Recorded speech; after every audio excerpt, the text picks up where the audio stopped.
గౌరవ ముఖ్యమంత్రి వర్యులు చంద్రబాబు నాయుడు గారికి, సహచార మంత్రులు, అధికారులందరికీ నా హృదయపూర్వక నమస్కారాలు. 75వ రాజ్యాంగ దినోత్సవ శుభాకాంక్షలు. ఎంతోమంది త్యాగాల ఫలితం స్వాతంత్రం. కానీ ప్రజలకి నిజమైన స్వాతంత్రం వచ్చింది మాత్రం నవంబర్ 26, 1950లో. రాజ్యాంగం అమలైన తర్వాతనే అందరూ సమానం అనే భావన వచ్చింది. మాట్లాడే హక్కు వచ్చింది, ప్రశ్నించే ధైర్యం వచ్చింది. స్వేచ్ఛ, సమానత్వం, సోదర భావం అందరికీ అందించారు.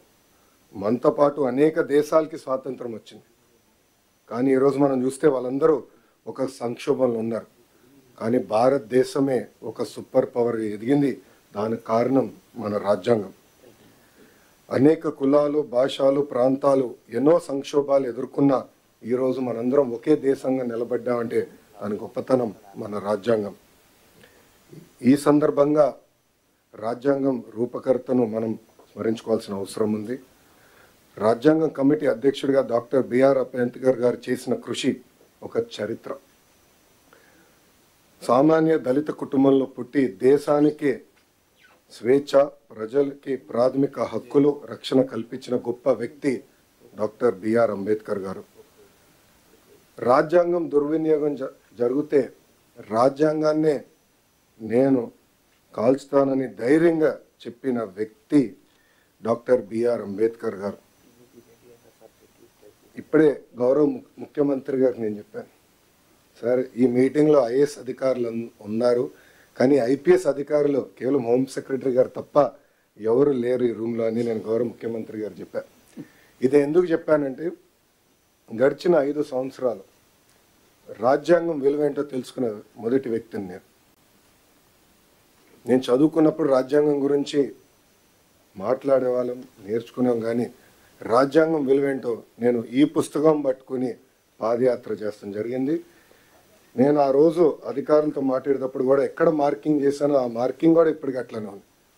దీంట్లో మనం చూస్తే right to freedom, article 19, freedom of speech, freedom of expression ఏదైతే రాజ్యాంగం మనకు కల్పించిందో అది నేను పాదయాత్ర ప్రారంభిస్తాం కానివ్వండి, దాని ముందల గౌరవ ముఖ్యమంత్రి గారు ప్రతిపక్ష నేతగా ఉన్నప్పుడు అధికారులు అది సరిగా పాటించలేదు. అందుకే ప్రజలు ప్రజాస్వామ్యంలో తీర్పిచ్చారు. రాజ్యాంగాన్ని కాపాడాల్సిన బాధ్యత అధికారులందరిపైన ఉంది, ప్రజాప్రతినిధులపైన కూడా చాలా చాలా ఉంది. అందుకే సార్ దీంట్లో భాగంగా విద్యాశాఖలో మేము వచ్చే సంవత్సరం నుంచి బాలల భారత రాజ్యాంగం ఇవ్వాలని నిర్ణయం తీసుకుంటాం జరిగింది.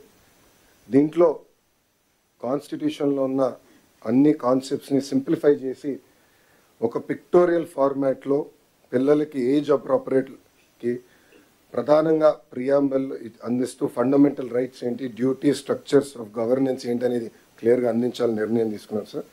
దాంట్లో భాగంగా భారతదేశానికి స్వాతంత్రం వచ్చిన కారకులైన మహాత్మా గాంధీ గారు, అంబేద్కర్ గారు, నెహ్రూ గారి గురించి కూడా దీంట్లో చాలా చెప్పాలని నిర్ణయించుకున్నాం. అంతేకాకుండా సివిక్ అవేర్నెస్ అనేది చాలా చాలా అవసరం. ఒక మాటలో చెప్పాలంటే చదువు పైన బాగా శ్రద్ధ పెడుతున్నాం, మార్కుల మీద పెట్టిన శ్రద్ధ, రెస్పాన్సిబిలిటీ, సివిక్ అవేర్నెస్ మీద మనం పట్టలేకపోతున్నాం. దానివల్ల సమాజం తీవ్రంగా నష్టపోతుందని మేము భావించి principles of justice, equality and fraternity పెట్టాలని మేము నిర్ణయించుకున్నాం. దీంట్లో సింపుల్ స్టోరీస్ రూపంలో పిల్లలకి అర్థే విధంగా చేయాలని నేను నిర్ణయించుకున్నాను. అంతేకాకుండా ఈ పుస్తకంలో ఇంటరాక్టివ్ యాక్టివిటీస్ పెట్టాలని, పజిల్స్, క్విజెస్ ఇవన్నీ పెట్టాలని కూడా నిర్ణయించుకున్నాం. ఇంతేకాకుండా రోల్ మోడల్స్ మన గాంధీ గారు కానివ్వండి, అంబేద్కర్ గారు కానివ్వండి, నెహ్రూ గారు కానివ్వండి, సర్దార్ పటేల్ గారు కానివ్వండి, మౌలానా ఆజాద్ గారు కానివ్వండి, సర్వేపల్లి రాధాకృష్ణ గారు కానివ్వండి, వాళ్ళ గురించి రోల్ మోడల్, సింపుల్ ప్రొఫైల్స్ కూడా ఏర్పాటు చేయాలని నిర్ణయించుకున్నాం సార్. దాంట్లో భాగంగా ఒక కమిటీ వేయాలని నిర్ణయించుకున్నాం. కాన్స్టిట్యూషనల్ లీగల్ ఎక్స్పర్ట్స్ ఒక పక్కన, ఎడ్యుకేటర్స్ ఇంకో పక్కన, children literature authors, illustrators, visual designers, social scientist, civic educators, policy makers, ప్రజాప్రతినిధులు, చైల్డ్ రైట్ ఆర్గనైజేషన్స్. సో వీళ్ళందరినీ ఒక కమిటీగా తీసుకొచ్చి ఒక కాంపిటీషన్ మార్గంలోనే ఈ బుక్ రూపొందించాలనేది మీ ఆదేశాల మేరకు మేము విద్యాశాఖలో చేస్తాం జరుగుతుంది సార్. ఇది వచ్చే సంవత్సరం నుంచి పిల్లలందరికీ అందించాలని నిర్ణయం తీసుకున్నాం. ఇది స్కూల్ కరికులంలో ఇంటిగ్రేట్ చేస్తూ టీచర్కి అవసరమైన ట్రైనింగ్ కూడా అందించి పెద్ద ఎత్తున వైడ్ డిస్ట్రిబ్యూషన్ కూడా చేద్దామని సార్. పబ్లిక్ లైబ్రరీస్ కూడా పిల్లలకి పెద్దవాళ్ళు కూడా అందుబాటు తీసుకొచ్చే విధంగా చేస్తామని సభాముఖంగా తెలుపుకుంటూ, ఇక్కడున్న అధికారులందరినీ నేను కోరేది ఒకటే, రాజ్యాంగం అనేది అందరికీ సమానంగా అమలు అవ్వాలి. గత 5 సంవత్సరాలు ప్రజలు చాలా ఇబ్బంది పడ్డారు, నష్టపోయారు. మేమందరం కూడా దాంట్లో భాగస్వామ్యమే. ఈరోజు ఈ రాజ్యాంగాన్ని సమానంగా అందరికి అమలు చేయాలని ఈ సభాముఖంగా అధికారులందరినీ నేను కోరుకుంటూ, ఒక ఆంధ్ర మోడల్ ఆఫ్ ఎడ్యుకేషన్ తీసుకురావాలనేది గౌరవ ముఖ్యమంత్రి గారు ఇప్పటికీ మాకు చెప్తాం జరిగింది.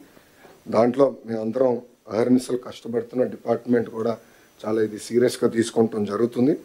దాంట్లో భాగంగా పిల్లలకి బాల రాజ్యాంగం అనేది అమలు చేయాలని నిర్ణయం తీసుకున్నానని సభాముఖం మీ అందరికి తెలుపుకుంటూ, రాజ్యాంగంలో sir we the people of India అంటారు. నేను I truly believe that we must also recognise that we the children of India.